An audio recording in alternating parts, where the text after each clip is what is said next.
Center camera rolling. Guest camera rolling. Host camera rolling with sound. In 3, 2.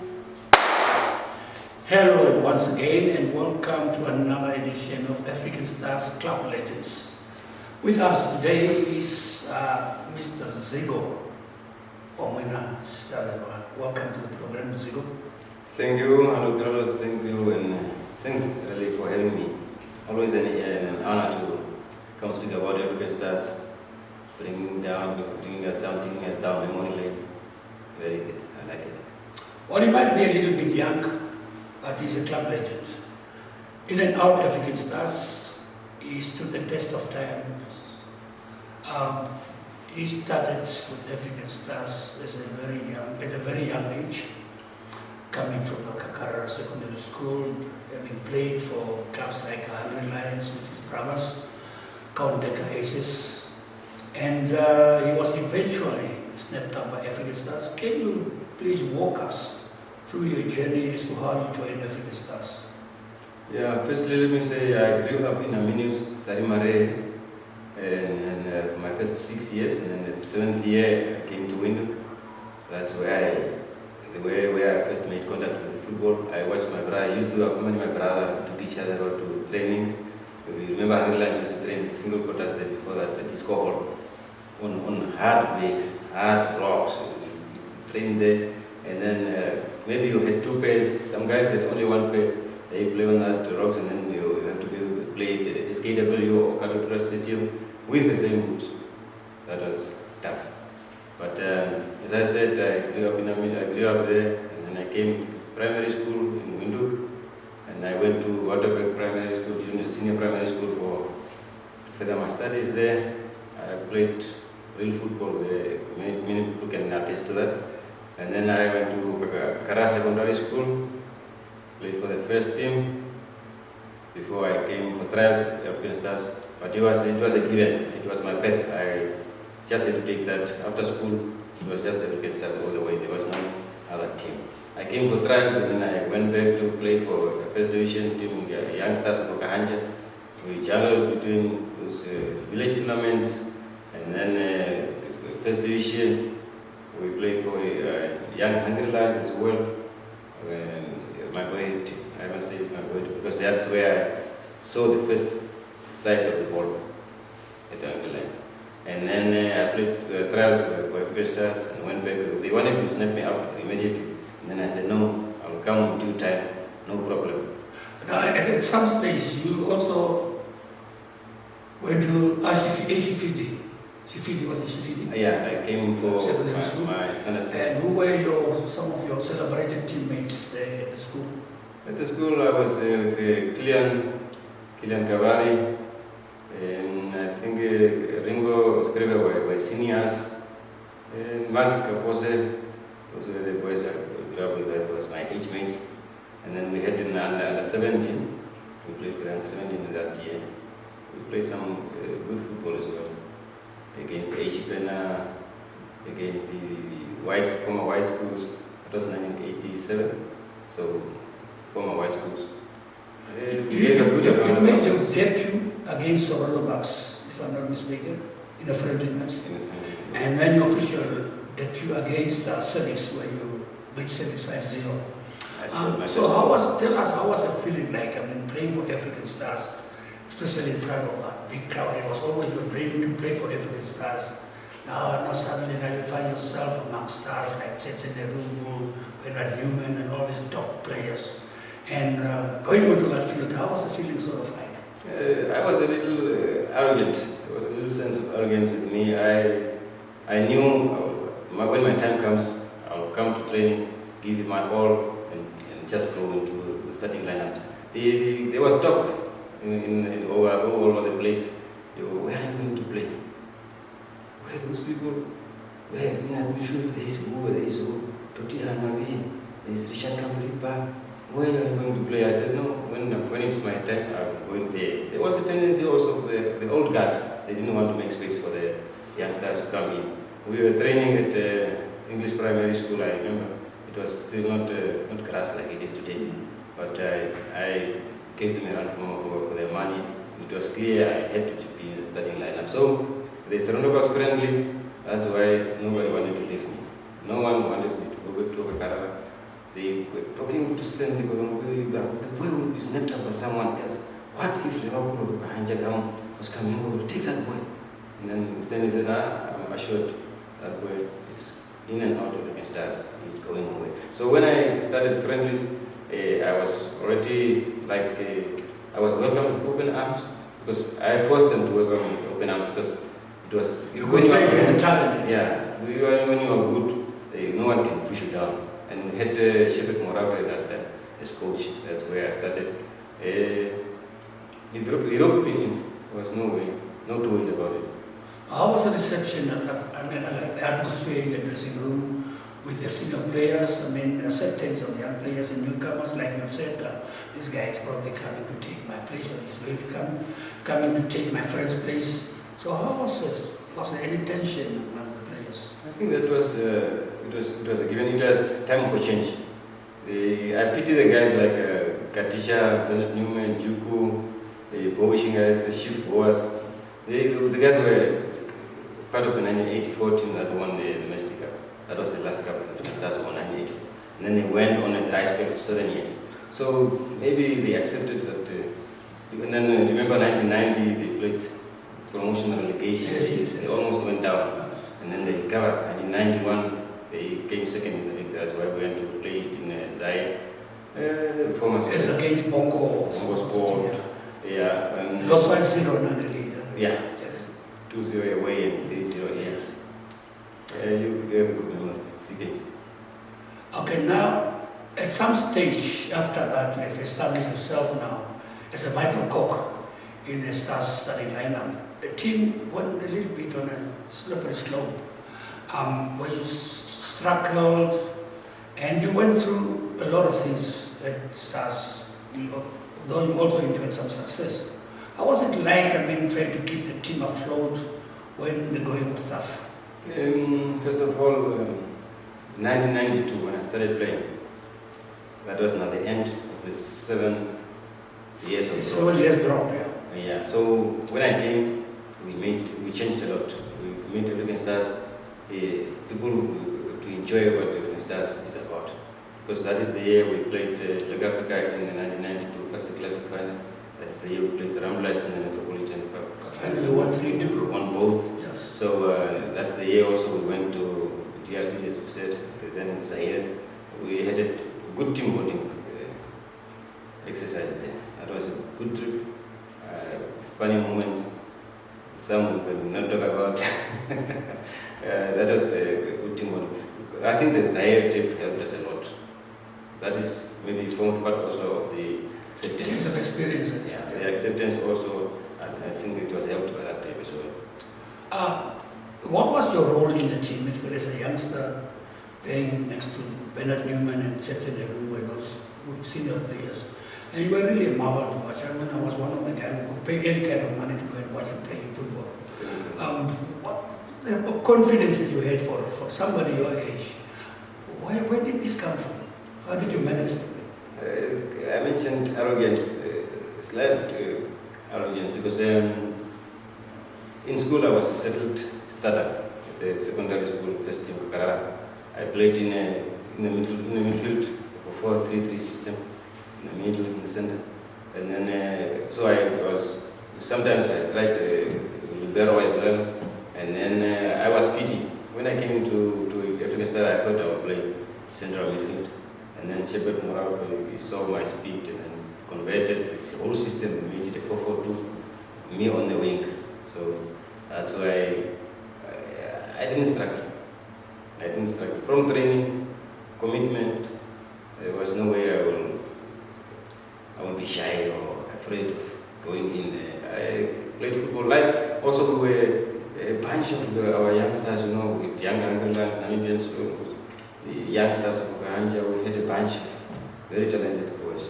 7 in Java with us, Maniki Kaimu, Herman, Mabuka, Goliath Kahor, Erson Kauta, Lawrence Dali Sharera. We knew it all when we were We were very wise.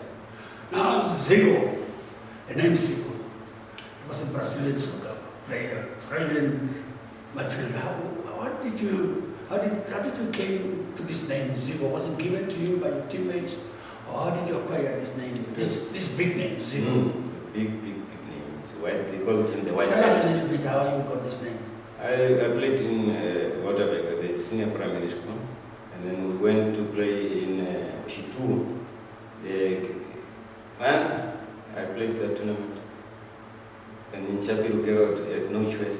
He gave me the name, and I started writing it on my class books as a nickname, and it stuck. Ever since you're no longer Satra, you became Zico. Yeah. Okay, now, what was your biggest moments with African Stars? I'm proud to be part of the change. In 1992, the revolution, we really changed the face of African Stars. Since the 1984 men's take up, African Stars really was a walkover for many teams. I pity the guys who were there because they were not winning. It was disheartening for the supporters. You know the folklore, so many people coming to the stadium and always going. Lift the focus. Some old topics forgot their cars at the stadiums, and then when they get home, all the keys are in the pocket. The guy, where's the car? The lady and the guys, where's the car? And then he was wondering. So it was painful process. Now 1992, it was a year of change. We came, a bunch of the guys, the youngsters I mentioned, all came, wanted positions. Fortunately, we had that trip to DRC. We bonded, accepted.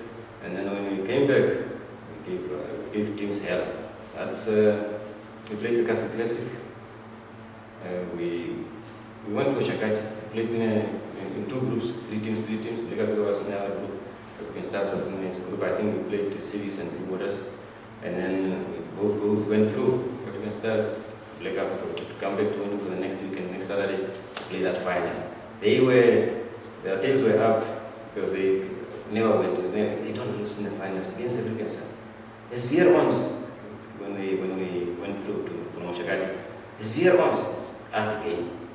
So they said, not this time. Not this time. And we came Saturday. We drew 0-0. Went to penalties. I remember 7 Njala missed for us. Mike Peterson missed for the other Republic of Africa. And then there was a caucus. They said no. Let's stop it here. Let's bring them back. Replay on the next Saturday. Next Saturday he came, and I was injured in the first round, the first final. I was kicked by Ringo Skreve, so rest in peace, Ringo Skreve. But there was no way I would lose the final, so that's maybe the way I walk like this today is because of the injection. So I took an injection. For that weekend, I had to play the final again. I played the final. We won 1-0. Washing at the cross to 7 in Jalahela, we won that cup. So Black Africa, they thought they had it in the bag. But then other people coming in, strangers who don't care with the history, we never cared with the history. There were guys of us, especially the senior guys, Nico Injo, Bobby, Totti, Bobby Gio, Miso, also rest in peace. Those people, they couldn't eat. And then we said, oh, bring the lunch. Pretty much means they were not enjoying those because of the tension, because of the fear. And then we said, bring those plates to us. When we eat those plates, we go to the field, we ran like hell, nothing, no fear. Now, at your age, at some stage, when African Stars was going through a rough patch, not winning games, and the crowd of African Stars, they can become very hostile. Now, how did you manage to navigate yourself through those hostile environments and probably just close your ears, not to indulge or to those insults from the crowd? It was tough, but I was naughty. I was part of the naughty street kids of Katutura. They by PSK, the now PSK, Kokos shops in Kapalipa Street. So I was naughty. That is one thing that helped me. I remember. So you could take punches, you could roll with the punches. I would take punches. So they were insults. They were insults. Sometimes your father go and watch the football with your brother, and then the father get he was get the punch. So I was very naughty and I could take the punch. I remember guys who came to the Stars, said Herunga, we brought him from 11 hours. He played 2 matches. People are insulting. He says, how can I be insulted when I'm playing for the team? I should be insulted when I'm in the other team. He went back to 11 hours. He said, no. So there were guys who faint-hearted, who went back, but we stood the test of time. Some of us took the match. Zico, unfortunately, your career came to an abrupt end while still at the pinnacle of your career. Through, I think, niggling knee injuries. How did it feel not playing football? While I think you were 29 when you stopped playing, if I'm not mistaken. Remember very well. Yes, okay. How did it feel like? It was painful. Look, we played for Mahalo, remember, just for the love of the shirt. So it was not like losing an income. I was already working for the Ministry of Education, so it was not like I'm losing any income. There was no payments for, like today's players. When you have to come to an. I'm talking about the love of the game, sharing the dressing room with your teammates, and match days. You never miss those. I really missed it. You are right. The camping, because we used to camp. I don't know about today's guys, but we used to camp. The friendship, it was too much. Even when you go for drinks after matches, you always 3 or 4 guys, the same team together. So with the brotherhood, I really missed it. Because I remember 1998, injuries started coming in, and but still I soldiered on. I remember we beat Blue Waters in the Metropolitan Cup final at the Independence Stadium in 1990. That was my last cup. And in 1999 I put onto the knees, the hamstrings, many injuries. So I couldn't, I stopped. Now you stood the test of times. Even some players, when they stop playing, they disappear from the game. I mean, you're forever present to African Stars games, African Stars activities, your love for African Stars. I'm sure that you will go down as a legend, a club legend. Many will remember you for your commitment towards the well-being of African Stars. Where do you want to see African Stars in the future? African Stars is very close to my heart. It's my second family. I grew up under the tutelage of Leslie Kolongwithi, Paki Waka, Kilian Karija, Stanley Kolongwithi. Those were the guys who were with me. George Karisa, the guys, they really took care of us. And then African Stars is in good hands. Very good hands. I like it that we are not suffering. There are teams who are suffering. Teams who are being relegated now. Infightings, the power strikers. I'm fortunate. It's fortunate for African Stars. I always tell people African Stars is blessed. Maybe their ancestors are watching over us. People who play for the team are still watching over us. African Stars is blessed. So they can always, if they win the league or come second, I would like them to compete in the African club competitions. I want them to be like Sundowns, Mamelodi Sundowns. Dominate Namibian football. Dominate Namibian football, become a well-oiled machine, get the best players, and go on to greater heights. During your career, who was your toughest opponent and who were your favorite players? Were your teammates or from the opposition? Even before I started playing, as young boys who walked to the Independence Stadium, we had favorites in different teams. When you know Blue is coming, you know you have Koko Matumba there. 11 arrows, we have Shem Lash, Black Africa, Preston Mugani. We were Mendo's, Pondoka, Tigers. We had Abrosius 5, we had favorites. And then, so when I was playing, I have to mention Mohamed Ose, a favorite, and also Tavis Topone. Bobby Samaria, worth a mention, those 2 guys. Dolphy Campbell. And then Mike Klassen. He was playing for Black Africa. Very good player. Very good player. Intelligent. Game return. Not speed, but very good game return. So there are quite a few. So I enjoyed playing with Waka Waka. I was a master of football. Well, with that, we've come to the end of another edition of African Stars Club Legends. So from all of us here, cheers. Thank you for joining us. Thank you for having me. Yeah. Zico. Walker. Walk the walk.